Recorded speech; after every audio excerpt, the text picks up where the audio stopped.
The reason why we're doing this first is because we need to add the ginger to our pork while it's cooking. Oh, if you guys could only smell this.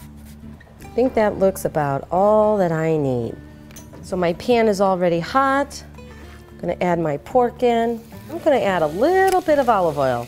I'm gonna add a little salt, add a little pepper.